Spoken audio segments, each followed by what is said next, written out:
warahmatullahi wabarakatuh. Saya dengan nama Nishiba Mutiara dengan NIM 621920. Saya di sini akan menjelaskan tentang laporan keuangan fiskal. Sebelum masuk ke materi laporan keuangan fiskal, saya di sini akan menjelaskan dulu apa sih bedanya laporan keuangan fiskal dengan laporan keuangan komersial. Kalau laporan keuangan fiskal itu laporan yang dibuat untuk kepentingan perpajakan. Sedangkan laporan komersial, laporan itu dibuat untuk kepentingan perusahaan, seperti perusahaan swasta atau pemegang saham. Nah, kalau laporan keuangan fiskal ini, laporan tersebut harus mencakup semua peraturan perpajakan dengan undang-undang perpajakan. Sedangkan laporan keuangan komersial itu harus menggunakan standar akuntansi keuangan atau SAK. Jadi di sini sudah jelas perbedaannya. Kalau laporan keuangan fiskal itu untuk kepentingan perpajakan, kalau laporan komersial itu untuk kepentingan perusahaan. Tapi dua-duanya sama dibutuhkan di perusahaan.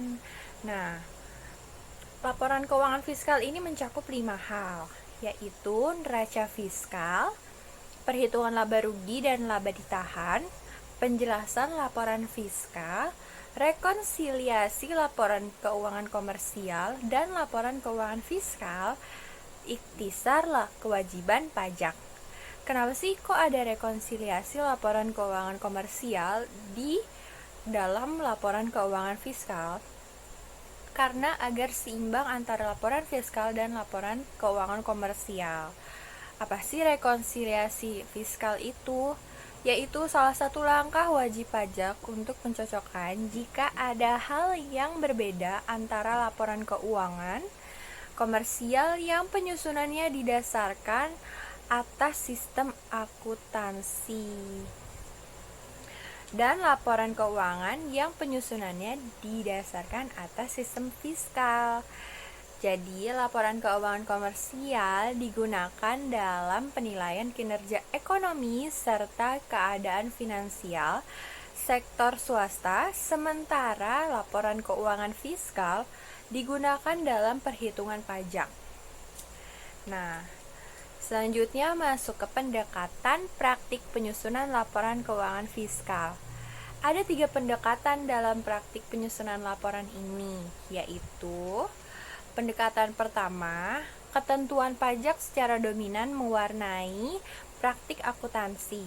Pada pendekatan ini terlihat adanya 2 perangkat pembukuan, yaitu kepentingan komersial dan untuk kepentingan fiskal. Nah, yang pendekatan kedua adalah wajib pajak bebas menyelenggarakan pembukuannya dengan dasar prinsip dan metode akuntansinya.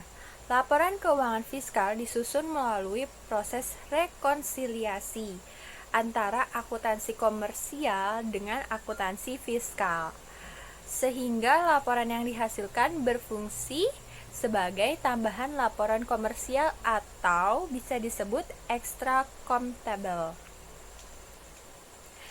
Pendekatan ketiga menyatakan ketentuan perpajakan sebagai sisipan standar akuntansi keuangan atau pendekatan dengan prinsip common basis. Dalam dasar ini, laporan keuangan disusun mengikuti SAK.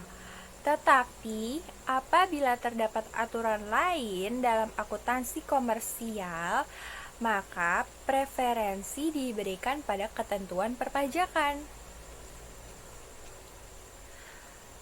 Apa perbedaan orientasi pelaporan sih?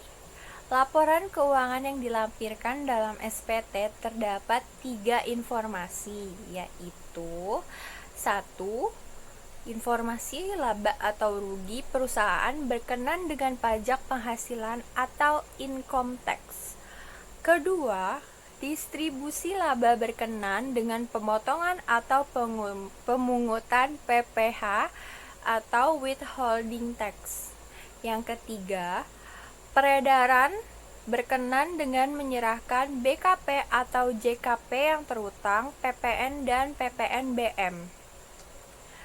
Jadi, wajib pajak yang menyelenggarakan pembukuan harus melampirkan laporan keuangannya berupa neraca, laporan laba rugi, dan keterangan lain yang diperlukan untuk menghitung PKP pada saat penyampaian SPT.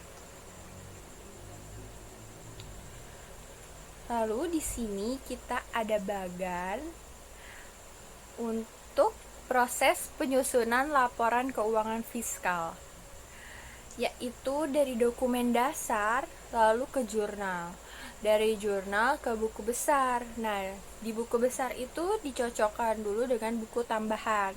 Lalu dari buku besar kita lanjut ke neraca percobaan.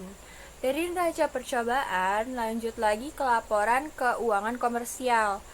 Lanjut lagi ke rekonsiliasi agar seimbang. Lalu lanjutlah untuk laporan keuangan fiskal. Sekian dari penjelasan saya. Bila ada kata-kata yang salah, mohon maaf. Wassalamualaikum warahmatullahi wabarakatuh.